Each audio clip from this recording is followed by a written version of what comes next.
सभी को जय मसीह की।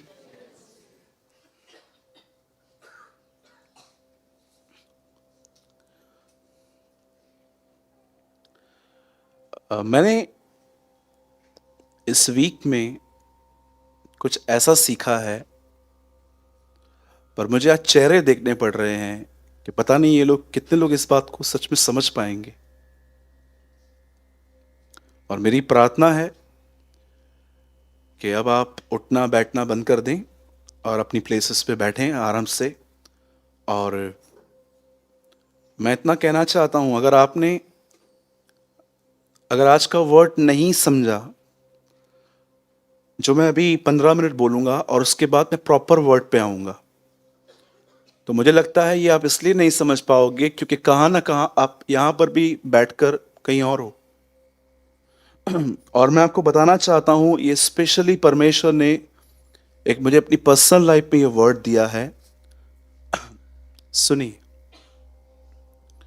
आप जानते हैं जब आप परमेश्वर के साथ संगति करेंगे, जब मैं कहता हूं फेलोशिप, आप में से कितने लोग ये बात जानते हैं? प्लीज पॉजिटिवली लेना।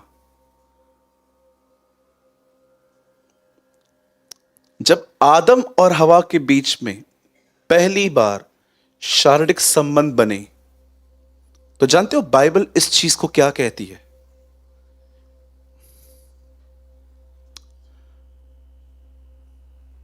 बाइबल इस चीज में कहती है, आदम ने हवा को जाना। न्यू लिखा है इंग्लिश में। एक सेक्सुअल रिलेशनशिप को जेनेसिस में ऐसा लिखा गया है, आदम ने अपनी पत्नी हवा को जाना। वहां पर यह नहीं लिखा गया कि उनके बीच में शारीरिक संबंध हुए, ऐसा लिखा है उन्होंने जाना।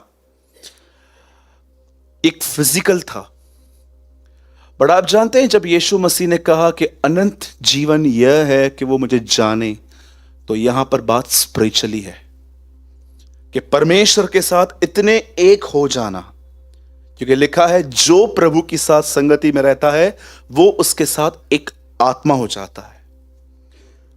और जानते हैं जब परमेश्वर पुराने नियम में अपने दो बच्चों को बनाने के बाद जिस चीज को उन्होंने किया और उसके बाद उनमें से संतानें पैदा हुई, परमेश्वर का कहता है कि इन दोनों ने एक दूसरे को जाना। और ये सेम वर्ड जॉन 17:3 में लिखा गया है कि अनंत जीवन यह है कि हम परमेश्वर को जाने। पुराने नियम में जब बात लिखी गई है जानना, तो वहां पर शारीरिक लिखी गई है, पर जब नए नियम में लिखी गई है तो वहां पर स्पिरिचुअल वे से लिखी गई है। जैसे कि आप सब जानते हैं हस्बैंड और वाइफ के रिलेशनशिप के बीच में अगर वो एक साथ एक होते हैं तो इसे व्यभिचार नहीं, इसे उनका प्रेम कहते हैं। वैसे ही जब परमेश्वर कहता है कि तू मेरी दुल्हन है, मैं तेरा दूल्हा हूं, तो संबंध स्पिरिचुअली है। ठीक है?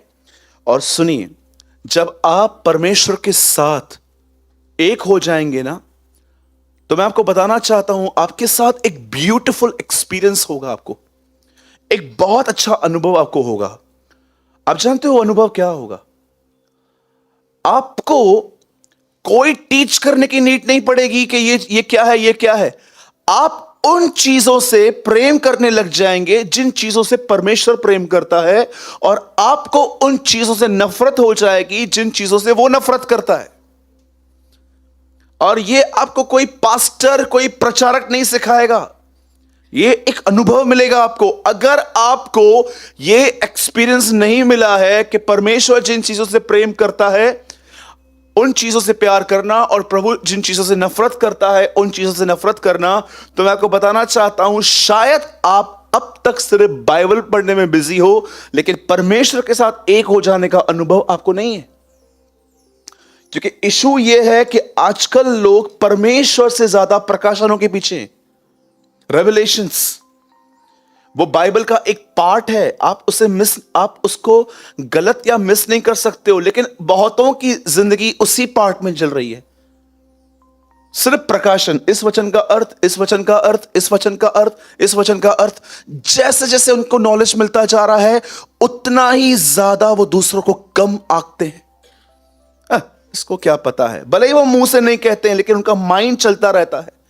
इसीलिए आप देखिए खुदावन ने क्या कहा ओल्ड टेस्टामेंट में कि भले और बुरे का ज्ञान का वृक्ष जो है, तुम्हारा नॉलेज भले और बुरे का वहां से नहीं, मेरे साथ कांटेक्ट में आने के बाद मिले तो ज्यादा अच्छा है। अब सुनिए, जो चीज मैंने इन दिनों में लर्न की जो परमेश्वर को पसंद नहीं है, वो मैं आपके साथ शेयर कर रहा हूं। और मैं अपने आप को बिल्कुल मैं ढीला छोड़ रहा हूं, परमेश्वर मुझे जहां ले जाए। आप जानते हो पुराने नियम के अंदर ऐसा लिखा गया है कि शैतान ने दाऊद को उकसाया कि इज़राइल की पब्लिक गिने, और यह बात प्रभु को बुरी लगी, और उसके बाद लिखा गया है प्रभु ने बहुतों को मार दिया।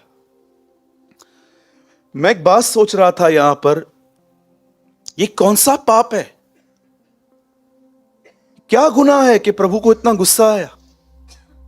आप में से बहुत सारे लोगों ने इस वचन को पढ़ा होगा कि एक समय था जब दाऊद ने इज़राइल की गिनती की थी पूरी, और यह बात प्रभु को बहुत बुरी लगी थी, और ऐसा लिखा गया है कि उसके बाद प्रभु इज़राइल को मारने लग गया। आप जानते हो क्यों उसने पब्लिक गिनी?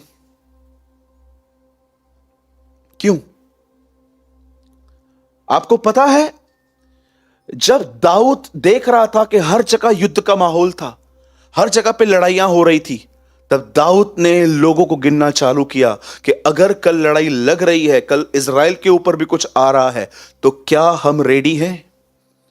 एक व्यक्ति इतिहास जानता था कि परमेश्वर थोड़े से लोगों को लेकर बड़ी बड़ी लड़ाइयां जीत चुका था, अब भी वो गलतियां सेम गलतियां कर रहा था। और परमेश्वर को यह बात बुरी लगी जब उन्होंने ताकत परमेश्वर में नहीं लोगों में ढूंढी। आइज़ाया में लिखा गया है, ये कहते हैं हमारी सहायता मिस्र से आती है।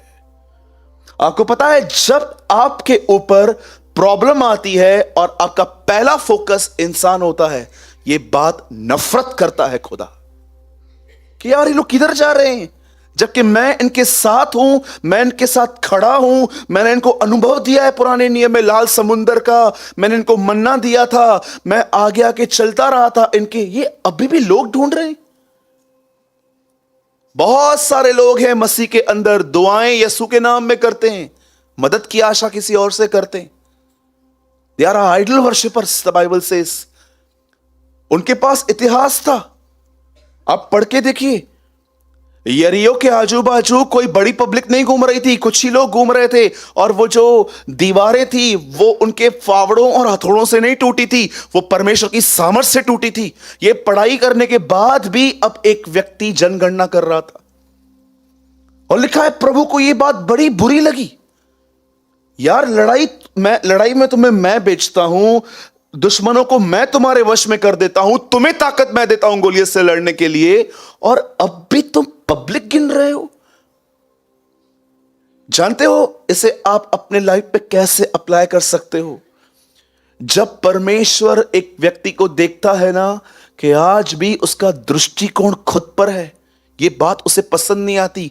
ये चीज मैंने एक पर्सनल रिलेशनशिप में प्रभु से सीखी। मैं पढ़ रहा था, क्योंकि मैं पोर्शन पढ़ रहा था, अपना क्रॉनिकल मेरा था, मैं पढ़ रहा था, मैंने प्रभु से कहा, प्रभु आपको क्यों बुरा लगा इतना? Why you are hurt? मुझे प्रभु ने कहा, देख मैंने कितनी लड़ाइयां, आप देखो, आप पढ़ के देखो, गिदोन 300 लोगों को मारने के लिए गया था, 300 लोगों को साथ में लेकर गया था मारने के लिए उनको। आप यरीहो को देखो, कोई बड़े नहीं, वहां पर याजक घूम रहे थे, उन्होंने जय जयकार किया, दीवारें गिर गई। ये इतिहास जानने के बाद भी दाऊद लोगों को गिन रहा था कि कल अगर आर्मी हमारे सामने आ रही है लड़ने के लिए, तो क्या हम रेडी हैं? प्रभु को यह बात बड़ी बुरी लगी। आज मैं आपसे एक सिंपल बात पूछता हूं, दो संसार हैं आपके लिए, मेरे लिए तो दो हैं। एक वो संसार है जो मुझे दिखता है, जिसमें मेरा परिवार रहता है, मेरी कलीसिया रहती है, जहां पर लोग रहते हैं, पर एक और वर्ल्ड है, वो है मेरा इनसाइट, विचारों का जीवन। और मैं आपको सच कहता हूं, मैं दोनों में बदलाव चाहता हूं इन दिनों में। मैं बहुत चाहता हूं कि जो बाहर का माहौल है वो भी बदले, और मैं ये भी चाहता हूं कि मेरे भीतर के अंदर जो गंदगी और मेरे बाप दादाओं का स्वभाव जो बर बर के मुझ में पड़ा हुआ है, उससे मैं बाहर निकलूं। आप इस बात को देखिए, आपके पास भी ये दोनों तकलीफें हैं, भीतर का संसार और बाहर की दुनिया, अंदर की बातें और बाहर की बातें। हम सब चाहते हैं प्रभु के हम भी बदलें और हमारे परिवार में भी कुछ चेंजेस आए, पर इसके लिए आप निर्भर किस पर हो? यीशु ने कहा धन्य है वे जो मन के दीन हैं, स्वर्ग का राज उनका है। ये दीन वर्ड बहुत मिसअंडरस्टूड है, दीन है ही नहीं इंग्लिश में। इंग्लिश में लिखा गया है poor. Blessed are the poor in spirit. अब मैं इसको हिंदी में ट्रांसलेट करता हूं, धन्य है वे जो आत्मा में गरीब हैं। एक उर्दू ट्रांसलेट में लिखा गया है मुबारक हैं वो जो फकीर हैं। वाह, फकीर हैं जिनके पास कुछ भी नहीं है। अब आप मुझे बताओ, एवरी संडे अगर आपके डेवड़ी पे एक भिखारी आके कहे सर प्लीज मुझे कुछ दीजिए, आप उसको बोलो सैटरडे था कल, दिया था ना आपको, फिर से क्यों आए हो? ओवर, कल पूरा हो गया आज के लिए। कोई भिखारी नहीं है आज जिसको आप एक दिन दो, दूसरे दिन नहीं मांगने आए। कुछ भिखारियों के आप देखो नियम रहते हैं, वो वेडनेसडे को, थर्सडे को, फ्राइडे को वो आएंगे ही आएंगे, कुछ भी हो जाए आएंगे ही आएंगे, उनका नियम है। एक व्यक्ति जो सच में आत्मा में गरीब है वो खुदावन से मदद मांगता है।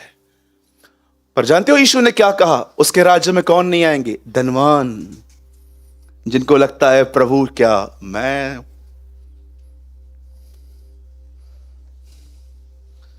अब बटन मारा हुआ है, छोड़ो, कॉलर ऊपर। जब बाइबल कहती है धनवान उसके राज्य में नहीं आएंगे, तो याद रखना बाइबल वहां पैसों की बात ही नहीं करती है, क्योंकि बहुत सारे गरीब लोग भी बड़े घमंडी हैं। मैंने बहुतों को देखा है, गरीब भी हैं, घमंडी भी हैं, लेकिन बहुत सारे मैंने ऐसे भी लोग देखे जो बहुत रिच हैं पर हम्बल हैं।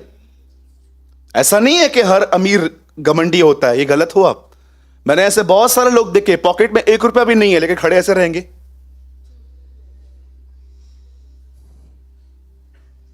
नीचे हो, नीचे नीचे बैठ। और मैंने बहुत सारे अमीर लोग भी देखे। आप बिलीव कीजिए, एक बार मैं एक मीटिंग में गया था, एक बहुत बड़ा व्यक्ति मुझे एयरपोर्ट पे लेने के लिए आया था, और मैंने जब उसको देखा तो मैं हैरान हो गया कि ये कैसे आ गया यहां पर। और उसने तो हद ही पार कर दी। मेरे कार के पास आया, दरवाजा उसने खोला, बोला सर। मैंने कहा भाई आप मत करो, आप इतना कर रहे हो उल्लासनगर में, मुझे तो पूरी कलीसिया लेके आनी पड़ेगी। ऐसा नहीं है कि हर गरीब जो है वो घमंडी। बहुत सारे ऐसे भी लोग हैं जिनको पॉकेट में भले पैसे कम होते हैं, बट एटीट्यूड लाखों का है उनके पास, लाखों का। किसी भी घर में जाएंगे ना, एक बार उनको बोलो चाय पियो, पियो ना। तीसरी बार क्यों, 2 बार क्यों नहीं पिया? Respect, respect. कोई 2-3 बार, जब तक मुझे, यीशु ने नहीं कहा काजू बनो, यीशु ने कहा नमक बनो। कभी सुना है नमक 100 रुपए किलो? कांदा बहुत महंगा हो गया है इन दिनों में, नमक नहीं हुआ है। एक आदमी ने कहा नमक स्वाद अनुसार और कांदा औकात अनुसार। एक आदमी सब्जी सिखा रहा था, तो वो बोलते ना इतना इतना डालो, तो उससे बोला नमक कितना डालूं? बोला स्वाद अनुसार। बोला कांदा औकात अनुसार। तो यीशु ने क्या कहा? बोलो अपने बाजू वाले को नमक बनो। हाँ, आप सोचो मेरी बहनों, आप एक सब्जी बना रहे हो, सुबह से लेकर रात तक कढ़ाई में लगे पड़े हो आप। आपको कुछ देखना भी है तो आप किसको बोल के जाते हो? तू देखना, तो मैं आ रही हूं। होता है ना ऐसा। मैंने मम्मी, अरे हमारे घर में भी औरतें हैं, दिखती हैं सब। कभी कभी होता है, मेरी माँ भी जब कुछ बनाती है और उसको कुछ देखना रहता है तो टीवी में, तो वो बोलती है देख तो तू, और मैं खड़ा हो जाता हूं। क्या करूं? वो जब ऊपर आएगा ना तो गैस कम कर देने का। तो मैंने कहा हाँ, एक बार मेरे को मेरी माँ ने काम पे लगा दिया था। एक बार मेरी मम्मी कुछ बना रही थी तो उससे बोला इधर आ। तो बोला क्या हुआ? बोला 1 मिनट रुक। पुराने दिन थे, हम खुदा में नए नए थे, और मेरी मम्मी वो देख रही थी, सास भी कभी बहू थी। उसमें वो मर गया था मिहिर, बा भी मर गई थी। बा का पता नहीं कितनी बार पुनरुत्थान हुआ था, रोज मरती थी रोज जिंदा होती थी। देखे होंगे ना आपने। वो नकली आंसू बहाते हैं, उनको देखकर हम असली आंसू बहाते। वाह वाह। और मेरे जवान भाइयों, जब आप टीवी चलाते हो ना, ध्यान देना, अंबुजा सीमेंट की जो एड है ना, वो भी लड़कियां कर रही हैं आजकल। जितने लोग क्रिकेट के फैंस हैं, मैं आपसे एक बात पूछना चाहता हूं। कभी आपने देखा था पहले क्रिकेट में चौका लगने पर लड़कियां डांस करें? ये क्यों आई है? चौका लगने के बाद देखा है आपने? इनका क्या काम है? निकालो इनको इधर से। और बहुत सारे लोग जब स्टेडियम में जाते हैं ना, टिकट भी इनके सामने वाली सीट पे लेते हैं। बेशरम। देखो, पता नहीं क्या क्या हो गया है आजकल। आपको हैरान नहीं करती है ये बातें? मैं तो देखता तक नहीं हूं इन बातों को, लेकिन मैं न्यूज़पेपर पढ़ता हूं, और वो भी मैं पूरा खाता नहीं हूं, हेडलाइन पढ़ के मैं छोड़ देता हूं। हाँ, जब मुझे गाजा और इजराइल के लिए पढ़ना रहता है तो मैं पूरा पढ़ता हूं, कि मैं जानूं कि मेरे बाप दादाओं के नगर में क्या हो रहा है। तो मैं वहां पर जाता हूँ, पूरा अंतर्राष्ट्रीय पढ़ता हूँ कि गाजा में क्यों ऐसा हुआ, ये सब, क्योंकि ये सब बिब्लिकल है। क्योंकि हम एक ऐसे ऐसे ऐसे शहर के लिए पढ़ रहे हैं जिसका इतिहास हमारे हाथ में है। तो वो एक अलग बात होती है। बाकी मैं लास्ट पेज पे तो मैं जाता ही नहीं हूँ, मुझे पता है वहां पर कौन लोग खड़े होते हैं। आप भी थोड़ा ध्यान दीजिए, क्योंकि वासनाएं हमारे अंदर हैं और बहुत सारे चित्र हमारे वासनाओं को भड़काते हैं। ठीक है, बी केयरफुल। तो मैं ये कहना चाहता हूं, आप किस पे निर्भर हैं? कहीं ऐसा तो नहीं है कि आपके पास जब तकलीफ आती है तो आप मोबाइल घुमाना चालू करते हैं? इससे मैंने लास्ट टाइम लिया था, ये नहीं देगा। इसको करके देखता हूं, नहीं ये तो है ही खड़ूस, ये बड़ा दयालु है, इसको पागल बना सकते हैं। हेलो, हाँ, 10 पड़ा है क्या? हाँ, क्यों, क्या हो गया? वो मेरा वीसी निकलने वाला है तो अगले महीने, उधर से उसमें से ले लेना। बचो इन पाखंडियों से, बचो। ये परमेश्वर पे निर्भर लोग नहीं है। अरे 2020 में एक कमिटमेंट करो प्रभु से, प्रभु को बोलो, प्रभु मैं भूखा रहूंगा, मैं फास्टिंग करूंगा, पर मैं किसी से मांगूंगा नहीं। अरे परमेश्वर आपके डिसीजंस को रिस्पेक्ट करेगा। वो जब देखता है ना कि दानियल जब उस बेबीलोन में गया और उसे रिफ्यूज किया कि मैं राजा का भोजन नहीं खाऊंगा, लिखा है परमेश्वर ने खोजों को उस पर दयालु कर दिया था। परमेश्वर ऐसे लोगों को आपको मिलाएगा जो आपके साथ मिलेंगे, जो आपको आगे ले जाएंगे। क्या रेबेका जानती थी जिन ऊंटों को वो पानी पिला रही है वही ऊंट उसे इसहाक के पास ले जाएंगे? नहीं जानती थी, पर ये ऐसा हुआ। दाऊद ने जनगणना की और यह बात यहोवा को बुरी लगी, क्रॉनिकल्स में लिखा है। अपनी ताकत पर निर्भर। देखिए, ये तो सिर्फ मैंने आपको थोड़ा सा बताया, ऐसी हजारों और लाखों बातें हैं जो खुदा आपको पर्सनल फेलोशिप में सिखाता है कि ऐसा मत कर, ऐसा मत कर, ऐसा मत कर, ऐसा मत कर। आप मुझे बताइए, इस चर्च को चलाने के लिए बहुत पैसों की जरूरत पड़ती है। मैं आपको सच कहता हूं, शायद मैं आपको चर्च का खर्चा बताऊंगा तो आप बिलीव ही नहीं करेंगे, बहुत खर्चा होता है। पर इसका मतलब ये नहीं है कि अगर आप में से कोई रिच है तो मैं आपके साथ फ्रेंडशिप करूंगा और फिर मैं आहिस्ते आहिस्ते आहिस्ते आहिस्ते इमोशनली आपसे बात करूंगा। हमारे पास बहुत तकलीफ है, आपको तो खुदा ने इतना दिया है। मेरे को उसने अगुवाई की, याद दो मुझे। ओ मैन ऑफ गॉड ने बोला है, ये सब ट्रिक्स सब सब बंद करनी है, ये सब गलत हैं। खैर, मैं तो कभी इनमें गया भी नहीं हूं, लेकिन मुझे बहुत सारे लोग बताते हैं कि ब्रदर ऐसी सी बातें हैं, बहुत बचिए। मैं इतना जानता हूं, जब यीशु मसीह ने अपने चेलों को कहा जाओ, तो उसने कहा बटुआ मत लेना, डोंट डिपेंड ऑन मनी, मेरा काम पवित्र आत्मा से होगा न कि इन पैसों से। पैसा हमें चाहिए, और मैं आपको सच कहता हूं, मैं विश्वास करता हूं कि प्रभु हमारी जरूरतों को पूरा करेगा। आमीन। ओके, कितने लोग रेडी हैं वर्ड के लिए? ये कम ऑन, यीशु मसीह की। मैं विश्वास करता हूं कि ये न्यू ईयर में जो ये सेकंड मीटिंग है, मैं बिलीव करता हूं कि आज प्रभु आपसे बात करेगा। ठीक है, आमीन। चलिए स्टार्ट करेंगे। Very famous word, John chapter 10। Okay, बाजू वाले को स्माइल दो, बड़ी प्यारी सी 5 रुपए वाली दो ना भाई, बाजू वाले को स्माइल दो ना भाई। ठीक है, दांत पीले हैं ना, तो एक आइडिया देता हूं, ऐसे दे दो पंकज। ठीक है, वाइट है तो दांतों से भी दे सकते हो।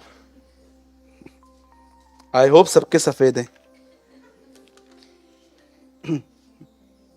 John 10 verse 10. Very nice, awesome word of our Lord Jesus. सबसे पहले इस प्रभु के महान वचन से जिससे मैंने बहुत आशीष पाई है, इतनी कि आप शायद सोच भी नहीं सकते हो, पर आज आपको पता चलेगा कि इसकी गहराई क्या है। चोर किसी और काम के लिए नहीं, परंतु केवल चोरी करने और घात करने और नष्ट करने आता है। क्या कभी आपको ऐसा अनुभव मिला कि रात को 3 बजे आपके घर पे किसने दरवाजा खटखटाया और उसने कहा खिड़की से नहीं आ पा रहा था, बहुत छोटी थी, यहां से खोल दो, और आपने कहा क्या काम है? वो आपका गोल्ड पड़ा है, वो चाहिए। कोई ऐसा आई होप कि चोर कभी ऐसा नहीं आता। यीशु मसीह ने भी कहा मैं चोर के ना ही आऊंगा। जब वो 3rd हेवन से 1st हेवन में आएगा तो वो अर्थ पे नहीं उतरेगा। उसका पहली बार जब अब आना होगा, जब वो भी दोबारा आएगा तो 3rd से 1st में आएगा, लेकिन जब वो 2nd टाइम आएगा तब वो अर्थ पे आएगा संतों के साथ। प्रार्थना कीजिए हमें यह सौभाग्य मिल पाए, राइट? देखो, और आप में से कितने लोग ये बात जानते हैं वो कौन सा पहला व्यक्ति है जिसने उसका पहला नहीं दूसरा आगमन भी देख लिया था? मैंने इन दिनों में बाइबल में वो ढूंढ लिया कि वो कौन सा पहला व्यक्ति था। मैं स्टडी कर रहा था प्रोफेसीज ऑफ मसाया, मसीह की आने की भविष्यवाणियां, तो मैंने एक बात फाइंड आउट की उसमें कि वो कौन सा व्यक्ति था जिसने प्रभु का पहली बार नहीं पर दूसरी बार बादलों पर आना भी देख लिया था। अगर आप नहीं जानते हैं तो मैं आज आपको बताना चाहता हूं। अ फर्स्ट पर्सन इज हनोक। यहूदा में लिखा है, और आदम की 7वीं पीढ़ी के मनुष्य हनोक ने यह बात कही थी कि देखो प्रभु अपने दूतों के साथ आ रहा है। हनोक बाइबल का पहला व्यक्ति है जिसने प्रभु यीशु मसीह का दूसरा आगमन तक देख लिया था। फर्स्ट टाइम भी यीशु नहीं आया था, उससे 2nd। और आप जानना चाहते हो उसके बाद दूसरा कौन सा था? The 2nd person is Daniel. कुछ दिन होने के बाद अभिषिक्त पुरुष काटा जाएगा। वो उसके क्रॉस और उसके आने के बारे में लिखता है। खैर हमारा टॉपिक नहीं है ये, ऐसी बात मेरे मन में आ गई। चोर किसी और काम के लिए नहीं परंतु चोरी करने और घात करने और नष्ट करने को आता है। मैं इसलिए आया हूं कि वे जीवन पाएं, बहुतायत से पाएं। इस बात को हमेशा याद रखिए, पुराने नियम के अंदर परमेश्वर का एक नाम था यहोवा शालोम। यहोवा शालोम का अर्थ होता है एक ऐसा परमेश्वर जो अपने लोगों को शांति देता है। उसके बाद आप पढ़ेंगे तो इब्राहिम ने उसका एक नाम रखा यहोवा यीरे, जो प्रोविजन देता है, जो लोगों की घटियां पूरी करता है। एक और नाम था जो उसका नाम था एलोहीम। ये हिंदी में नहीं है, लेकिन अगर आप इंग्लिश में, अगर आप डिक्शनरी में जाओ तो ये आपको मिलेगा। एलोहीम का मतलब होता है वो जो सर्वशक्तिमान है। एक और आपको मिल सकता है जिसका नाम है यहोवा नीसी, एक ऐसा परमेश्वर जो हमें युद्ध में जय देता है। एक और उसका नाम है जो है यहोवा हमारी धार्मिकता। आप आराम से, अगर आपको समय मिलता है इस साल में, तो आप परमेश्वर के नामों को स्टडी कीजिए। आपको उसके हर नाम पर एक कैरेक्टर मिलेगा। अगर परमेश्वर यहां पर है और वो हमारे सामने आ रहा है और हम उससे पूछ रहे हैं, पंकज पूछ रहा है खुदावन आपका नाम? मेरा नाम यहोवा राफा। राफा, प्रभु राफा का मतलब क्या है? बेटा जब तू बीमार पड़ता है ना तो मैं तुझे ठीक करता हूं। इट्स कॉल्ड यहोवा राफा। ओके दिनेश तू बोल बेटा, प्रभु आपका नाम क्या है? मेरा नाम यहोवा नीसी। प्रभु इसका मतलब क्या है? हर नाम के पीछे एक चरित्र है। पर आप इससे कितने लोग ये बात जानते हैं? परमेश्वर ने शैतान के लिए कहा परखने वाला, चोर, दुष्ट, पापी, सांप और भरमाने वाला। इवन आप बताओ, देखो अगर आप उत्पत्ति में पढ़ो तो शैतान को पहला पहला नाम क्या दिया गया है? सांप। और प्रकाशित वाक्य में ड्रैगन, अजगर। सांप अजगर बन गया। डेविल भी ग्रो कर रहा है, बिलीवर नहीं करते डेविल ऑल्सो ग्रो। सांप से अजगर बन गया वो, बिलीवर नहीं बढ़ता है, लेकिन ये बढ़ गया। सुनिए, जब परमेश्वर ने उसके नाम बताए हैं तो उसके नाम के साथ भी उससे कैरेक्टर दिखाया है। जब बाइबल बताती है वो चोर है तो अब ये जानना जरूरी है कि उसकी नजर किस चीज पर है। मैं आपको बताना चाहता हूं, आप कितने भी पैसे वाले बनो, आप लोखंडवाला में अपना घर ले लो, आप कुछ भी करो, उसकी आपकी फिजिकल इवन आपकी जो भी मटेरियलिज्म है उस पर उसकी नजर ही नहीं है, क्योंकि ये सब चीजें उसके लिए कुछ भी खतरनाक नहीं है। उत्पत्ति से बताया गया है वो एक ही चीज से डरता आया है, एक ही चीज, बीच, और किसी से नहीं डरता है। फ्रॉम द डे वन वो एक ही चीज से डरता आया है, सीट, बीच। मैं स्टार्ट कर रहा हूं और मैं चाहता हूं कि आप अब थोड़ा ध्यान दीजिए, और अगर आप पुराने हैं तो मैं समझता हूं आप तो चिपक जाइए वचन से आज, आपके लिए इतना कुछ है। सुनिए, और मैं पहले ही कहता हूं मैं किसी को जज नहीं कर रहा हूं, परमेश्वर एक लाइट दे रहा है और उसकी रिस्पेक्ट करो। आज यशाया ने प्रभु की रोशनी देखी, उस रोशनी में उसे पहली बार कही मैं अशुद्ध होठों वाला मनुष्य हूं, और उसके बाद प्रभु ने उसको ठीक भी कर दिया। एक अंगार अपने हाथ में कोयला लेके उसको चंगा किया, और उसके बाद देखिए पहले के 6 अध्याय तक वो सिर्फ हाय हाय हाय हाय बोलता था। 6 में प्रभु से मिला, 7वें में लिखता है कुंवारी गर्भवती होगी। Now he is preaching about Jesus. जब तक तुम्हें खुदा नहीं छुएगा ना, तुम सिर्फ लोगों को दोषी लगाते रहोगे, सिर्फ बस बैठे बैठे लोगों को जज करते रहोगे, ये ऐसा ये ऐसा। लेकिन जिस दिन तुम्हें खुदा स्पर्श करेगा ना, तुम ये काम बंद करके तुम यीशु के लिए बात करोगे। साथ में कहता है कि कुंवारी गर्भवती होगी, उसके बाद वो कहता है उसकी जुबान उसके तालू से चिपक जाएगी, उसके बाद कहता है वो इस तरह मरेगा। अरे 6 अध्याय के बाद पढ़ो, हर चैप्टर में आपको जीसस दिखेगा। मैंने स्टडी किया है, आज भी करता हूं, और पहले के 6 अध्याय में कहां भी यीशु नहीं दिखेगा आपको। सिर्फ उसका लोगों के प्रति बिहेवियर देखो, जहां जाता है, एदोम तुम पर हाय, सदोम तुम पर हाय, मिस्र तुम पर हाय, तुम पर हाय, तुम पर हाय। 6 अध्याय में प्रभु से मिला और वहां कहता है मुझ पर हाय, want to me O Lord. एक व्यक्ति जब परमेश्वर की महिमा से मिलता है ना, उसे अपनी गंदगी दिखती है, दूसरों की नहीं। अगर आपको सिर्फ दूसरों की गलतियां दिखती है ना, तो मैं आपको बताना चाहता हूं आप किससे मिले हो। मैं नहीं कहता हूं आप डेविल से मिले हो, पर मैं आपको बताना चाहता हूं आपको फरीसी होने की डिग्री प्राप्त हो चुकी है। अगर आपको सिर्फ और सिर्फ लोगों में यह दिखता है। आपको पता है अय्यूब में क्या लिखा है? वह जो सर्वशक्तिमान है वो किसी को तुच्छ नहीं जानता। जितने ज्यादा आप खुदावन के करीब रहोगे ना, उतना ही आप हर व्यक्ति को एक्सेप्ट करेंगे, और जितना आप खुदा से दूर रहेंगे ना, उतने ही आप जजमेंटल बनेंगे। इस बात पे हमेशा ध्यान देना।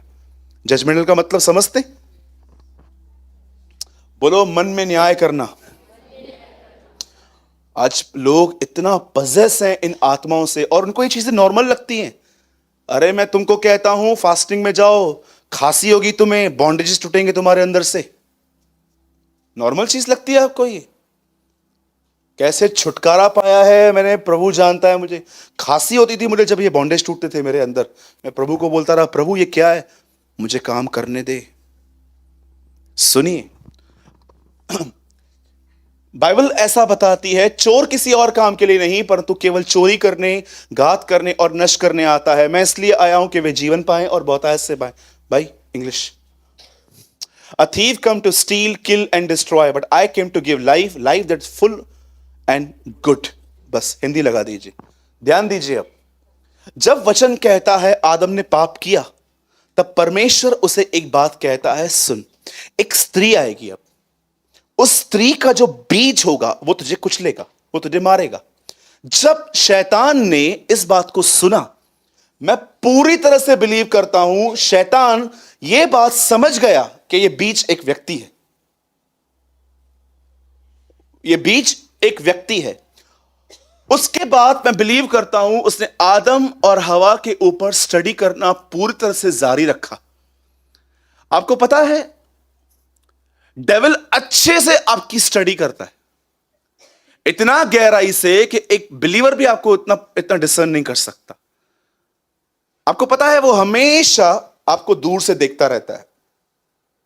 उसके हाथ में ऐसा पुराने पुराने जमाने में, अब तो हम लोग ये सब देखते नहीं है। Now people have a short guns हैं उनके पास, तलवारें हैं, पता नहीं फोन पे काम करवाते हैं। वो ओल्ड ओल्ड दिनों में जानते हैं लोग कैसे मारते थे एक दूसरे को? उनके पास एक वो थे, क्या बोलते थे, तीर बाण, हाँ, तीर कमान। वो तीर कमान होते थे उनके पास। द बाइबल सेस, इफिसियों में लिखा गया है, परमेश्वर के हथियार बांधो ताकि तुम उसके जलते हुए तीरों का सामना कर सको। मैं ये बिलीव करता हूं कि शैतान के पास एक कमान होती है, ऐसे तीर होता है उसके हाथ में, एक कमान होती है, और वो अच्छे से जानता है कि ये तीर कब फेंकना है। अभी देखो, मैं एग्जांपल लेता हूं। पीटर ब्रदर यहां पर बैठे हैं, ठीक है। हम उस दिन भाई से मिले थे। समझो ब्रदर ऑफिस से बैठे हुए हैं और वो वर्क कर रहे हैं, डेविल वहां पर खड़ा हुआ है, ये काम कर रहे हैं। आपको पता है जब मन इसमें घुसा हुआ रहेगा ना, वहां से तीर फेंक भी देना, इधर तक आके लग के चला जाएगा। फिर दूसरा भेजेगा, पीटर ये काम नहीं होने वाला है, फेंक इसका तीर। जैसे वो थॉट इधर आएगा, ये काम कर रहा है, आएगा अंदर नहीं जाएगा, बिजी है। अब पीटर थक गया, चल यार बहुत काम हो गया, चेयर पे बैठ गया। हाँ अब भी टाइम आया है, ठक एक और तीर फेंकेगा, अब बरोबर अंदर जाएगा। ही न्यू, वो जानता है कब किसको विचार देना है, और जानते हो वो कब आपके माइंड के साथ खेलेगा। मैंने बहुत बार फील किया है कि वो मेरे दिमाग के साथ खेल रहा है, बहुत बार। जानते हो वो कब खेलता है? बोलो, जब मेरे पास कोई काम नहीं होता। कुछ लोग मुझे बोलते हैं मैं बहुत तंग हो गया हूं, बहुत परेशान हो गया हूं, सुसाइड कर दूं। बहुत लोग मुझे बोलते, मैंने बोला काम करते हो? नहीं। मैंने कहा 1 महीना काम कर फिर सुसाइड कर। फिर जब काम पे जाते हैं बोलते अब सुसाइड नहीं करना है। और ये जो लोग बोलते रहते हैं ना सुसाइड वुसाइड वुसाइड, ये सब बचपना बंद कर दो, डरपोक लोग करते हैं ये सब, कायर लोग। चलो एक बात बोलूं, बिलीव करो तुमने सुसाइड कर लिया है, अब तुम्हें नया जीवन मिला है, यीशु के लिए जियो। मैं जा रहा हूं मरने के लिए, जा जा, मैं एड्रेस दूं किधर जाना है। इनको कोई सिंपैथी मत दो ज्यादा। मैंने कईयों को देखा है, मैं उनको, एक भाई आया था, पंकज इधर तो आ, जल्दी आ जल्दी आ। एक भाई आया था मुझसे मिलने, किसी कोई और भाई उसको लेकर आया था। तो जैसे लेकर आया, जानते हो उसने मुझे क्या बोला? ब्रदर ये बंदा है। बोला क्या हुआ फिर? बोला ये सुसाइड करना चाहता है। तो मैंने उसको बोला फिर मैं क्या करूं? तो इसको क्या लगा कि मैं इसको रोकूंगा। तो मैंने उसको एक बार बोला, बेटा इधर आओ, क्या प्रॉब्लम है? छोड़ दिया है मेरे को उसने। मैंने बोला ऑनलाइन मिली थी क्या? हाँ। तो मैंने बोला ब्रेकअप भी ऑनलाइन ही है, फिर जो आपको ऑनलाइन मिलेंगे ना उनका ब्रेकअप भी ऑनलाइन ही है, ध्यान देना। तो उससे बोला ऐसे कैसे मेरी यादें जुड़ी है उसके साथ? मैंने कहा भाई देख, मेरे पास इतनी ताकत नहीं है तेरे को इतना समझाऊं, मैं ऑलरेडी बहुत काम है मेरे पास, थोड़े में समझ जा। आप बिलीव कीजिए, उसने मुझे 3 बार कहा मैं मरने जा रहा हूं, मैं मरने जा रहा हूं। ठीक है चलो कोई बात नहीं। मैं अपने काम पे लग गया, मैं जा रहा हूं। ठीक है मैं समझ गया, जाओ ना अभी। फिर आगे आके बोलता है मैं सच्ची जा रहा हूं। आपको पता है लोग सुसाइड नहीं करना चाहते, वो आपकी सिंपैथी चाहते हैं। फिर मैंने उसको बोला, मैंने कहा नाटक काय को करता है तू, इन सब से मैं गुजर चुका हूं बेटा, मत कर ऐसा, अच्छा बच्चा बन। और जाते उसके बाद क्या बोलता है, ठीक है मैं नहीं जाएगा। मैंने कहा तू वैसे भी नहीं जाने वाला था बेटा।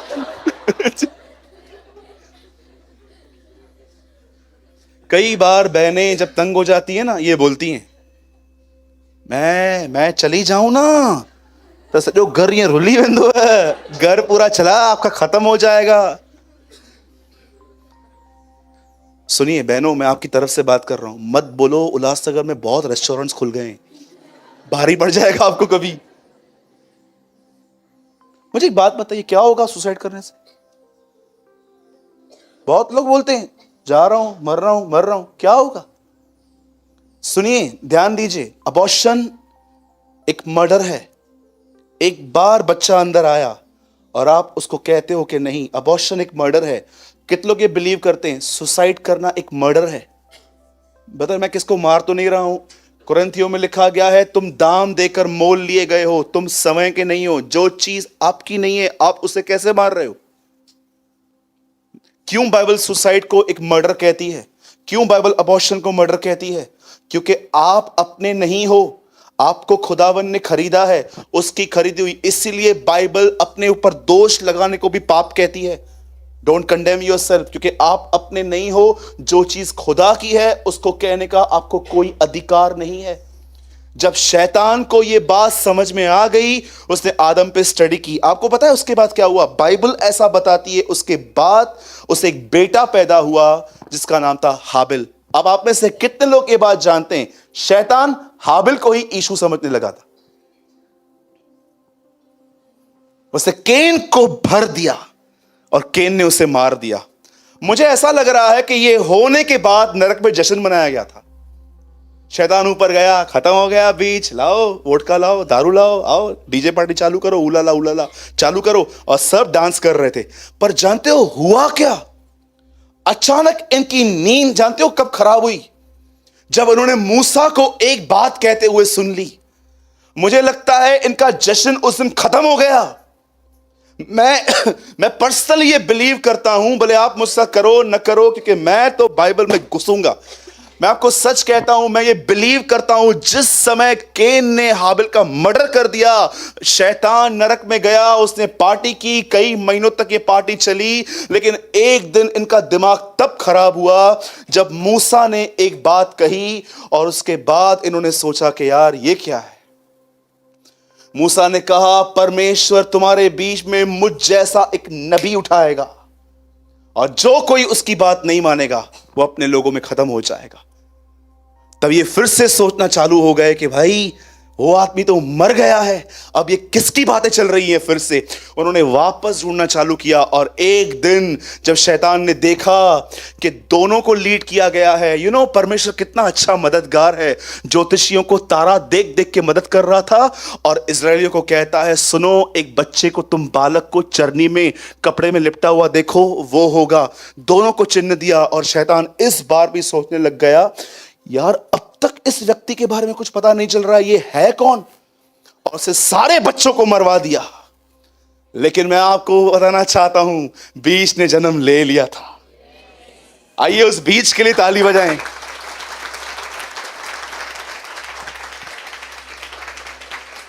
और वो बीज, वो मरियम जिसका जिक्र उत्पत्ति में हुआ था। हे शैतान, इस बात को याद रख, एक स्त्री मरियम आएगी, और उसमें से जो बीज निकलेगा, तू उसकी एड़ी को डसेगा और वो तुझे कुचल देगा। और बाइबल ऐसा बताती है, उसका जन्म हुआ, और देखो बीज प्रचार कर रहा था कि बीज चुराया कैसे जाता है। What a awesome Lord Jesus. मैं हैरान हो गया इस बात को पढ़ के कि परमेश्वर कहता है एक बीज आएगा। जब बीज आया तो बीज ये सिखाने लग गया कि बीज चुराया कैसे जाता है। It's Jesus. और उसने एक बात कही, बीज बोने वाला बीज बोने चला। बीज बीज का प्रचार कर रहा था। बीज ने प्रचार किया, बोने वाला बीज बोने निकला। अब मैं आपको जो समझाना चाहता हूं, शायद ये आपके मस्तक को हिला सकता है।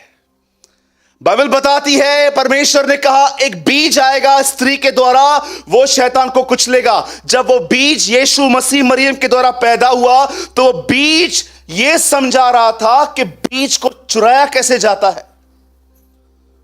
बाइबल ऐसा बताती है, यीशु मसीह बड़े हुए, 33 साल के हुए, और उन्होंने अपने सेवकाई में बीजों के बारे में बहुत कुछ बात की। वो कहते हैं बीज बोने वाला बीज बोने चला। एक किसान था, यूहन्ना 15:1 में लिखा है, यीशु ने कहा मेरा बाप किसान है। याद रखना, ये किसान परमेश्वर है, उसके हाथ में एक बीज है, उसका बेटा यीशु, और यह परमेश्वर किसान है, और यह किसान अच्छी जमीन की तलाश में है। आज प्रभु के पास बहुत से बीज हैं, उसके पास अच्छी जमीनें नहीं हैं। जानते हो उसकी जमीन पर बहुत कुछ चीजें पड़ी हुई हैं। इसीलिए जब कनान की जमीन पे जाइंट्स थे, इसलिए उन जाइंट्स को मारा गया था ताकि वो लोग रह सकें। बहुत सारे जमीनों पर इतना कुछ बैठा हुआ है, वहां पर खुदा का हक ही नहीं बन पा रहा है। पढ़िए आराम से बाइबल को। मैं प्रार्थना कर रहा था आप सबों के लिए, खुदावन 2020 में बाइबल हम लोग के लिए खुल जाए, ओपन हो बाइबल हमारे लिए, हम चीजों को जान पाएं। जिसे तिमुथियुस को पौलुस कहता है कि सुन, बचपन से पवित्र शास्त्र तेरा पढ़ा हुआ नहीं, तेरा जाना हुआ है। पढ़ा तो बहुतों ने है, जाना बहुत कम लोगों में है।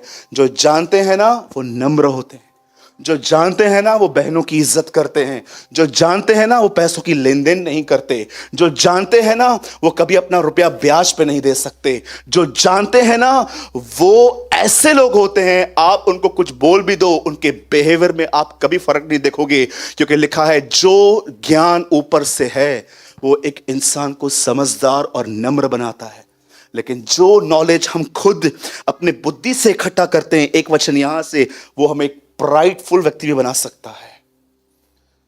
यीशु ने कहा एक बोने वाला बीज बोने लगा। मेरे पीछे बोलिए, बोलिए किसान परमेश्वर है, बीज यीशु है, और जमीन हम हैं। अब देखिए, पहले पहले लिखा गया है कि जब ये बीज बोने के लिए गया, सबसे पहले बीज कहां गिरे? बोलो किनारे पर। उसके बाद कुछ बीज कहां पर गिरे? बोलो पथरीली भूमि पर।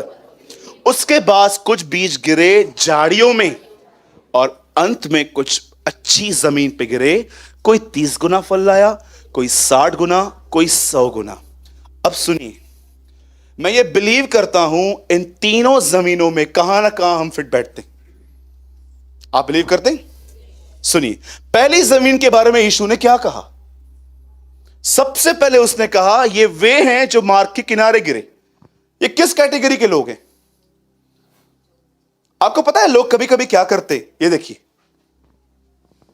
आप हैरान हो जाओगे इसको सुन के कि क्यों ये किनारे पे गिर गए। यीशु ने कहा ये वो बीज हैं जो सुनने के समय समझ ही नहीं आए और शैतान उनको ले गया। अब देखो, यहां पर एक व्यक्ति बैठा हुआ है और वो किसी प्रॉब्लम में है। अब देखो मैं क्या कर रहा हूं, अब मैं प्रचार कर रहा हूं परमेश्वर दयालु है। अब तक उस आदमी का ध्यान है अनुग्रहकारी है, यस है, प्रभु हमें तकलीफों से निकालेगा, यस निकालेगा। और अचानक मैंने आज्ञा दी, पर पहले तुम उसके धार्मिकता की खोज करो। परमेश्वर सब करेगा, हां। आपको पता है, आपको पता भी नहीं चलता है कि कभी कभी जब आपके लाभ की बात आती है ना, आप बरोबर सुनते हो, पर कोई वचन आपके ऊपर जब जिम्मेदारी या आपका न्याय करता है या आपको कहता है मुड़ जा, उस वचन को आप उतने लगन से नहीं सुनते हो। और कभी कभी एक परिवार के दो लोग बैठे हैं एक ही चर्च के अंदर और वचन चल रहा है माफ करो, मीटिंग में चलते चलते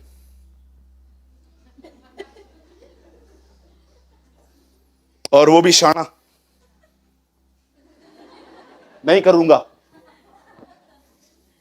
दोनों ढोंगी, लोभी गुरु लालची चेला, दोनों नरक में ठेलम ठेला, एक प्रभु के दास ने कहा था। ऐसा क्यों? मतलब आपको वो चाहिए जो आपको अच्छा लगे। मैंने बहुतों को देखा है, जब वचन चलेगा ना, आज मैं मत्ती 11:28, ओ इयो तमा बुद्धोवा, ओ मैंने तो ये सुना है, ढोंगी हो तुम। मैं तुमको मुंह पे कह सकता हूं, तुम इतने ज्ञानी हो, तुमने सीखना ही बंद कर दिया है। मैं आपको सच कहता हूं, मेरे ऑफिस में एक बार 6 साल का एक बच्चा आया था अपने पिताजी के साथ। उसे पूरा साम याद किया था। बच्चों को याद करवाते हैं, आपको पता है। वो मेरे सामने आया, उससे मेरे को बोला भैया मैंने इसमें से कुछ सीखा है, मैंने अपने सब काम छोड़ दिए, मैं उसके सामने बैठ गया। आप ट्रस्ट कीजिए, उस बच्चे ने मुझे कुछ ऐसी बातें समझाई, भजन संहिता 23 जो मैं कम से कम 1000 बार पढ़ चुका हूं, पर मैंने उसको सुनी और मैंने एक न्यू थिंग लर्न की, और वो चीज मेरे जिंदगी में जुड़ गई कि हाँ यार आज से मैं। और जब भी उसके पिताजी आते हैं ना, मैं उनको हमेशा बोलता हूं यार उसको लेके आना, बॉय है वो बेचारे यहाँ नहीं आ पाते हैं, लेकिन जब बॉम्बे से यहाँ पर कभी वो जापानी बाजार में जब शॉपिंग के लिए आते हैं ना, वो मेरे ऑफिस से मुझसे मिलने आते हैं, तो अपने बच्चे को लेकर आते हैं। क्या प्रॉब्लम है? आपको पता है किन लोगों ने आज सीखना बंद कर दिया है? पुराने लोगों ने। अच्छे अच्छे पुराने लोग, आपको पता है अब वो किस बात में संतुष्ट हैं? चर्च आने में। और इनको प्रकाशन चाहिए, नई नई गालियों, नई नई बातें बताओ। ये वचन पुराना हो गया है। अब मैं आपसे एक सवाल पूछता हूं, ध्यान दीजिए। उत्पत्ति में वंशावली पढ़ी है? सेकंड इतिहास में वंशावली पढ़ी है? मत्ती में वंशावली पढ़ी है? लूका में वंशावली पढ़ी है? क्यों चार चार बार लिखी गई है? एक स्त्री जो 12 साल से जिसका खून बह रहा था, उसके लिए मत्ती में लिखा है, मरकुस में लिखा है, लूका में भी लिखा है। 3 बार क्यों? यीशु ने 5,000 लोग को खाना खिलाया, ये तो 400 समाचारों में लिखा है। क्यों? एक बार काफी नहीं था? परमेश्वर अपने वचन में बहुत सारी बातें दोहराता है, यह समझाने के लिए। एक बार बहुत बात समझ में नहीं आती है। पतरस जैसा व्यक्ति कहता है, जब तक मैं इस डेरे में हूं, सेम सेम बातें बता बता के तुम्हारे मन को उभारूंगा। कई लोग जानते हो विश्वासियों में सबसे खतरनाक चीज क्या है? फेवरेट वर्ड्स को लेते हैं। इधर ही अगर मैं इंकरेज करूं ना इन लोगों को कि ये मिलेगा वो मिलेगा, बरोबर सुनेंगे। लेकिन जब बातें माफी के ऊपर आए, जब बातें क्षमा के ऊपर आए, जब बातें मेल मिलाप के ऊपर आए, जब बातें लालच को छोड़ने के पीछे आए कि भले कम कमाओ खुशी में रहो, इन वचनों को जानते हो क्या सुनते? जल्दी हिकुथे, जल्दी 1 बजे बस। ये वो बीज हैं जो समझने की कोशिश ही नहीं की गई, और लिखा है शैतान उनको चुरा कर ले गया। ये एक कैटेगरी है। और जानते हो एक कुछ और भी लोग हैं जो वचन कैसे कैसे कैसे मिस कर देते हैं। ये देखिए,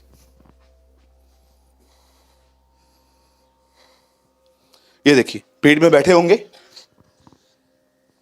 सुनेंगे वचन, जैसे कोई उठेगा,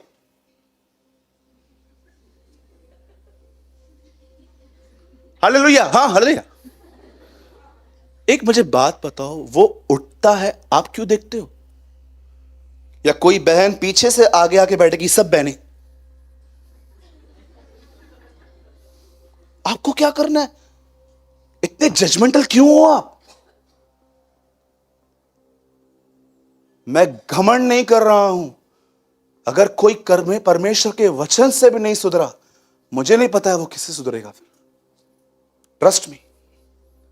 और तीसरी चीज, जो परमेश्वर बोना चाहता है लेकिन मार्ग के किनारे चले जाते हैं। बहुत सारे लोग बैठे रहेंगे ना, मोबाइल दे दे, तू ही दे दे भाई, बैठे रहेंगे, बैठे बैठे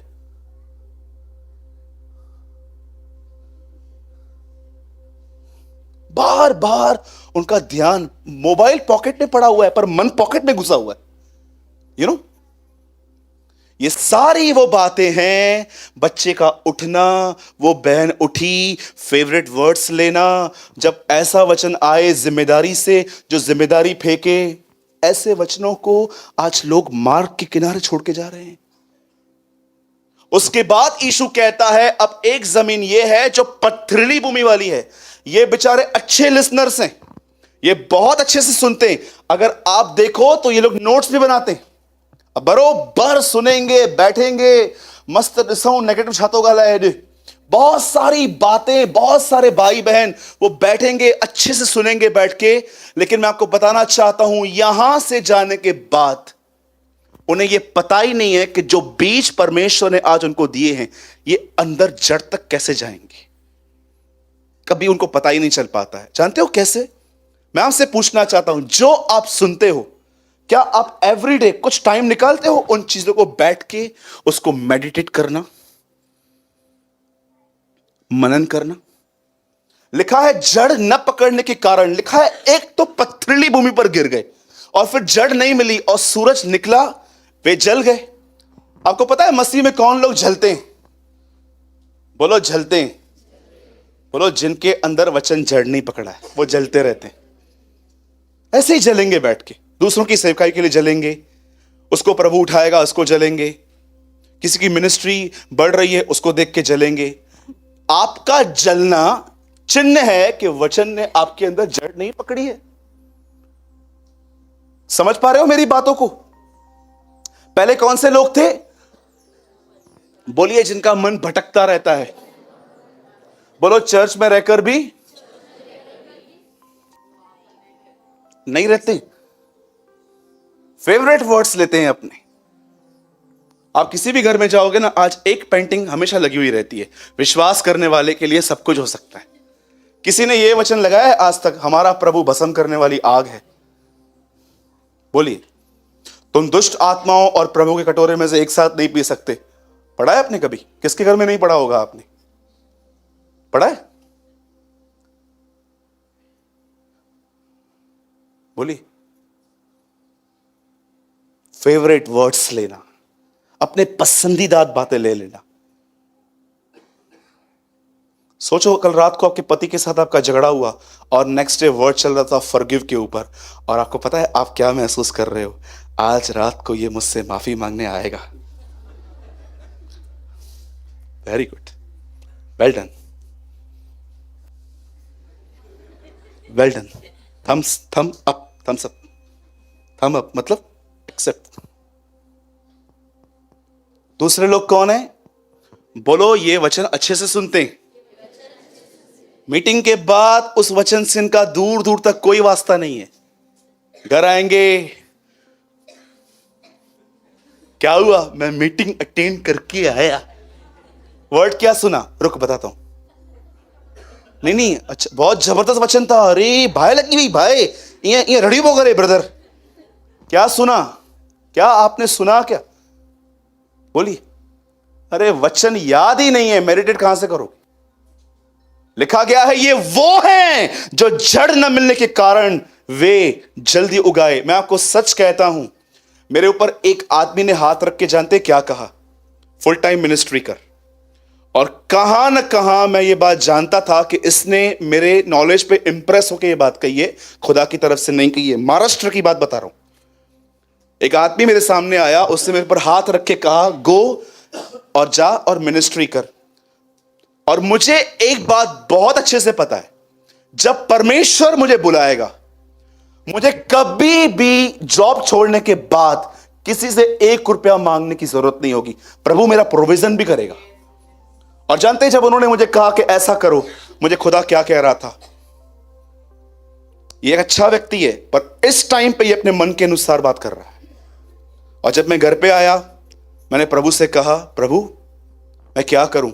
और प्रभु जानते हो मुझे क्या कह रहा था? तुमको पता है, 30 साल मैंने काम किया, 3.5 साल मैंने मिनिस्ट्री की। अगर ये बातें मुझे नहीं पता होती जड़ तक, मैं आपको सच कहता हूं, मैं उसके कहने पे मिनिस्ट्री करता, सबसे पैसे मांगता। और जानते हो उसके बाद क्या होता? मैं आपके स्वभाव से फ्रस्ट्रेट होकर आप में से 10-15 के साथ झगड़ा करके और अपने घर पे बैठ जाता, और फिर प्रभु को कहता मेरी बुलाहट ही नहीं थी। जबकि गलती मेरी थी कि मैंने लोगों को डिसर्न करना नहीं सीखा, क्योंकि वचन मुझे डिसर्न करने की ताकत देता है। Don't be deceive. अगर आपको खुदा ने बुलाया है ना, प्रभु को बोलो 2, 3, 4, 5 बार। अरे ऐसे ऐसे चिन्ह रखो जो आपको बिलीव हो, ये पॉसिबल ही नहीं है। मैं कई बार प्रभु के सामने ऐसे चिन्ह रखता हूं जिस पर मेरा ये ईमान है कि ये पॉसिबल ही नहीं है। अगर वो बातें हो जाती हैं, मैं छोड़ देता हूं, बस ये तो प्रभु का ही है। अभी कभी आपने सोचा एलियाजर ने रेबेका के लिए क्या चिन्ह रखा था? कि वो स्त्री आएगी, ऊंटों को पानी पिलाएगी। अरे मैं आपको बताना चाहता हूं बहनों, आप एक ऊंट को पानी पिला के दिखाओ। वो उन दिनों में बहुत सारी बहनें बहुत ज्यादा हार्ड वर्कर थी। अगर आज आप पानी पिलाओगे भी ना, तो आप ऐसे बोलोगे, हो गया। 2-4 आपने 1 गैलन भी पिला लिया ना, तो उसके बाद आपका कुड़कुड़ा के आप किसी सहेली को बोलोगे, मुंह के दो पिए। आप ऐसा बोलोगे किसी को, कितना पी रहा है, खत्म ही नहीं हो रहा है इसका। लेकिन रिबेका ऐसी नहीं थी, वो हार्ड वर्कर थी। ऐतिहासिक किताबें ऐसे बताती हैं कि उन दिनों में एक एक ऊंट कम से कम 80-80 गैलन पानी पीता था। ऐतिहासिक किताबों में लिखा है। अब तीसरा, ये वो बीज हैं जो अच्छी जगह पे गिरे थे, लेकिन झाड़ियों ने इन्हें दबा दिया। बोलो झाड़ियां। अब कितने लोग ये बात जानते हैं? पहले वो लोग हैं जो कलीसिया में रहकर भी कलीसिया में नहीं होते हैं। दूसरे वो हैं जो वचन सुन लेते हैं, लेकिन यहां से जाने के बाद वचन के साथ उनका कोई वास्ता नहीं है। लेकिन तीसरे वो लोग हैं, ये लोग वचन को सुनते हैं, समझते भी हैं, नोट्स भी बनाते हैं, मेडिटेट भी करते हैं, लेकिन जब परीक्षा आती है ना, तब इस वचन के साथ ये नहीं जी पाते। लिखा है वचन के कारण कलेश आया, और लिखा है कि एक जगह लिखा है कि संसार की चिंता ने और धन के धोखे ने उनको दबा दिया। बोलो संसार की चिंता। अब मुझे बताइए, अपनी चिंता और संसार की चिंता में क्या अंतर है?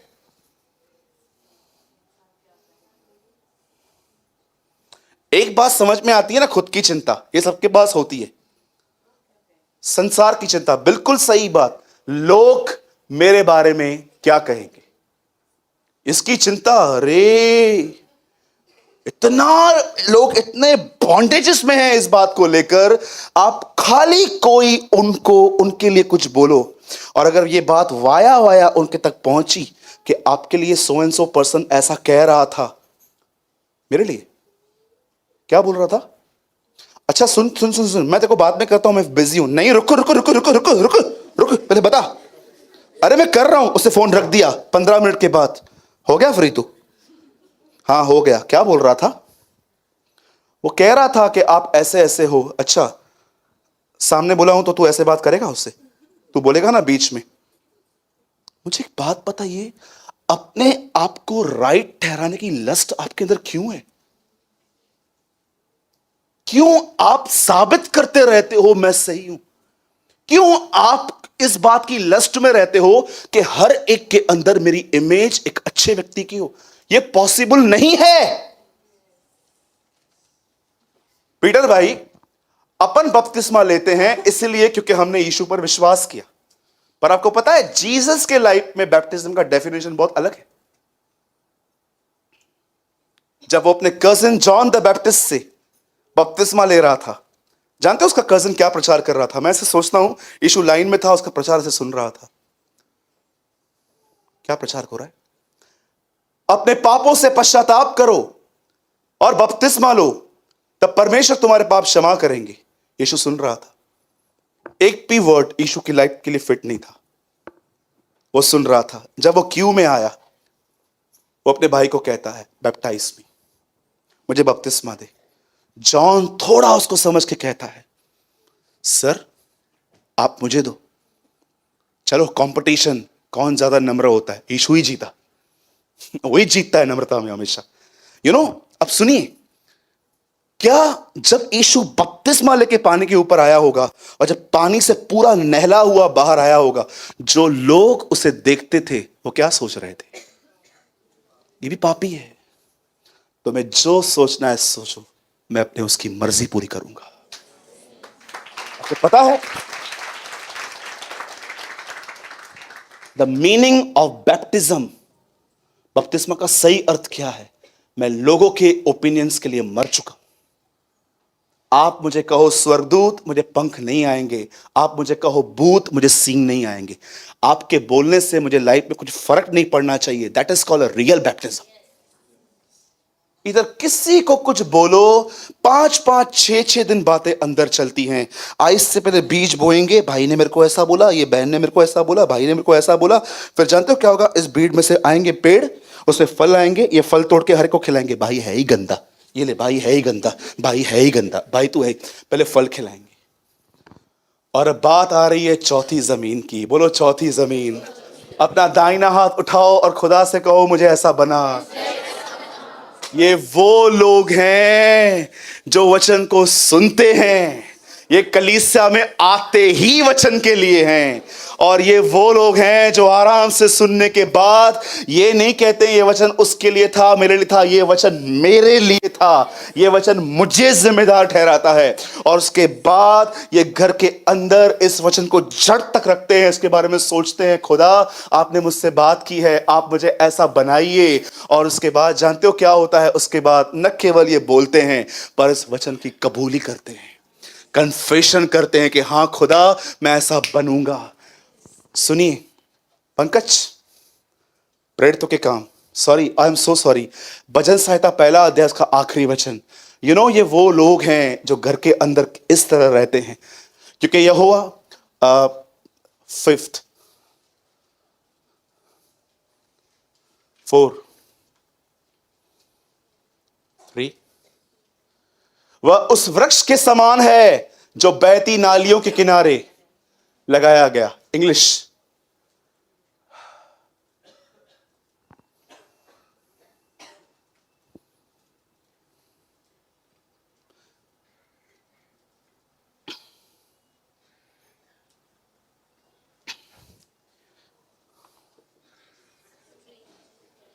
स्ट्रीम हिंदी।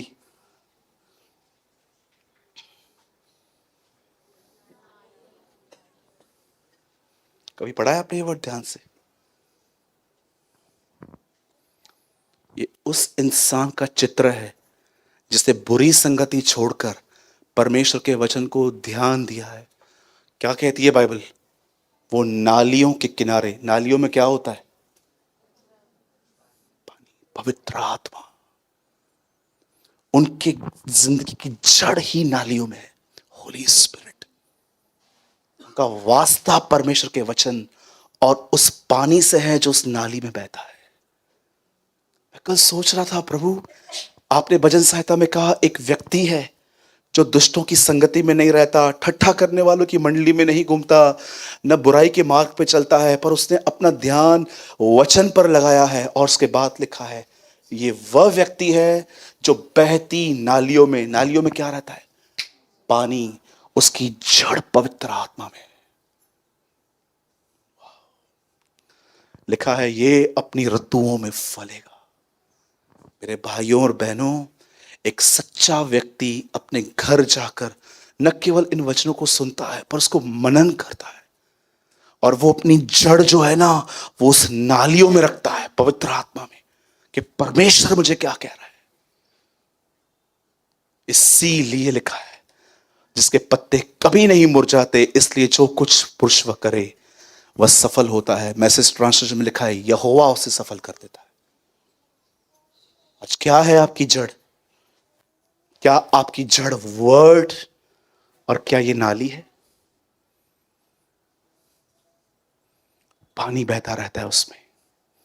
यीशु ने कहा मैं उनके अंदर से जीवन के जल की नदियां। ये तो पुराना नियम है, बहुत मेजर में मिलता था इसलिए नाली है। यीशु के आने के बाद तो नदियों की बात की गई है। सिर्फ वर्ड को सुनो नहीं, घर पे जाके इससे मनन करो, इसके साथ जियो, इससे अपने जीवन का आधार बनाओ, उसको कबूल करो। मैं यीशु के नाम में, उस खुदा बाप के नाम में, उस पाकरू के नाम में, पिता पुत्र और पवित्र आत्मा के नाम से कहता हूं, सुनिए। मैं ये नहीं कहता हूं कि एक प्रोफेसी है, पर मैं आपको विश्वास से एक बात कहता हूं, सुनिए। जो आप चर्च में सीखते हैं, जो आप यहां पर सुनते हैं, इसको घर जाकर इससे मनन करो और ये देखो कि ये जो आज का वचन है ये मेरे लाइफ में कहां फिट बैठता है कि मैं ये करूं। मैं आपको सच कहता हूं, 6 महीने के बाद, आफ्टर 6 months, ये भी बहुत हो जाएंगे, आफ्टर 3 months पकड़िए, 3 महीनों के बाद आप अपने इनसाइड लाइफ में इतना बदलाव देखेंगे, आप इतनी चेंजेस देखेंगे कि आपको लोगों की टोन्स, उनका उल्टा सीधा बात करना, मैं आपको सच कहता हूं, मैंने इन दिनों में सुपर स्पिरिचुअल लोग देखे हैं जिन्हें हर्ट होकर भी वो दिखाते हैं मुझे हर्ट नहीं हुआ है। ये जो लाइफ है ना, ये लाइफ, मुझे नफरत है ऐसे जीवन से जहां पर मैं लोगों के सामने प्रिटेंड करता हूं कि मुझे कुछ भी नहीं होता है, जबकि मुझे सारी चीजों पे फर्क पड़ता है। इस जीवन से खुदा आपको बाहर निकाल लेगा और आप एक ऐसे व्यक्ति बन जाओगे जिसके लिए लिखा गया है स्वतंत्रता की सिद्ध व्यवस्था पर ध्यान कर। मेरे भाइयों और बहनों, यीशु मसीह कहते हैं, मतलब लास्ट वर्ड मैं 2 मिनट में पूरा कर रहा हूं, 10 जॉन जो लगाया था आपने, शैतान एक चोर है, शैतान एक थीफ है, और सुनिए वो सिर्फ आप में से एक ही चीज सुनाना चाहता है, और वो पता उसका प्रोसेस देखो कितना बड़ा है कि पहले पहले तो चर्च जाए ही नहीं ये लोग, पहले पहले तो अफवाहें फैलाता है कि यहां पर धर्म परिवर्तन होता है। अगर ये पार करके एक आदमी यहां पर पहुंच भी जाता है तो वहां पर पहले पहले मन भटकाने की कोशिश करता है। अगर जो यहां पर ग्रहण कर चुका फिर बाहर जाके उसको ऐसी सी बातों में फंसाता है कि वो वचन फलवंत ना हो। सोचो एक चोर ने कितनी गहराई से अपने जाल डाले हैं, लेकिन मैं ये बिलीव करता हूं बीज को जितना भी रोका गया बीज तो आया। मैं विश्वास करता हूं हम तो बढ़ते जाएंगे। आमीन। हम विश्वास करते हैं वो बीज हमारे अंदर भी बड़ा होगा और एक दिन हम उसी बीज के फल कहलाएंगे। आमीन। तो मैं आपसे विनती करता हूं, एक पर्सनल सजेशन दूं मैं आपको, लेंगे? बुरा लगेगा लेकिन आपको, पक्का? ये देखिए, हाथ जोड़ के बोल रहा हूं, इसलिए दूसरे क्या कर रहे हैं ये जांचना बंद कर दो। दूसरों की मंडलियों में क्या होता है उसकी इंफॉर्मेशन रखना बंद कर दो। देखो आप कहां हो। आज मेरी बात समझ में नहीं आएगी, आज आपको लगेगा हाँ ये तो मेरे लिए था, ये बंद कर दो, ये भी बचपना है, मेरे लिए था। काम करो उसके ऊपर। पौलुस कहता है मैं अपने उद्धार का काम करता जा रहा हूं। वो ये नहीं कहता है बस मैं महसूस करता हूं कि मैं एक पापी हूं। वो कहता है नो, मैं अपने सेल्वेशन का वर्क डे बाय डे पूरा कर रहा हूं। जब भी खुदा मुझे दिखा रहा है कि मैं कहां गलत हूं, मैं उसके सामने जाता हूं। दूसरे क्या कर रहे हैं, दूसरों की मंडलियों में क्या हो रहा है, उस डिनोमिनेशन में क्या हो रहा है, अजीब अजीब। पौलुस जैसा व्यक्ति तीमुथियुस को कहता है वंशावलियों के चक्करों में मत पड़। यहूदी इतना डिस्कस करते थे तीमुथियुस से बैठ के, क्या प्रचार करता है तू? यीशु मसीह बता कैसे उसके वंश में से आया। सारी वंशावली बताने के बाद भी वो लोग कहते थे नहीं नहीं नहीं, ये गलत है। इसलिए पौलुस को कहता है ज्ञान के झमेलों में मत पड़। कुछ लोगों को कितना भी बता वो संतुष्ट होने वाले हैं ही नहीं। अच्छा है अपनी उन्नति करो। मुझे कभी भी कोई बोलता है ना ब्रदर ये आपने गलत प्रीच किया है, मैं बोलता हूं ओके मैं ध्यान दूंगा, जबकि मुझे पता भी रहता है कि मेरे पास रेफरेंसेस हैं उसके। जीतने दो ना उनको, क्या प्रॉब्लम है? समय आएगा ना, जीवन बात करेगा, लाइफ बात करेगी, नॉलेज क्यों बात करे? पत्रस में लिखा है अपने चाल चलन से, बोल बच्चन से नहीं, चाल चलन से लोगों का मुंह बंद करो। आपकी लाइफ लोगों का मुंह बंद करनी चाहिए, आपका ज्ञान नहीं। ज्ञान में आप किसी से नहीं जीत सकते हो। अरे हमसे 10 गुना अधिक ज्ञानी लोग बैठे हैं बाहर। जीवन बात करेगा। कोई भी कहता है ना मुझे ये पता है, मुझे वो पता है, सिंपल एक बात पूछो, गुस्से पे विक्ट्री मिली है? व्यभिचार पे विक्ट्री मिली है? फिर बोलो कुछ बात करेंगे। ये नॉलेज की बातें मत करो इधर। बोलो यीशु मसीह की। समझे आज कुछ? कितने लोगों ने कुछ लर्न किया? बीज आया और बीज ने सिखाया बीज कैसे चुराया जाता है। ओके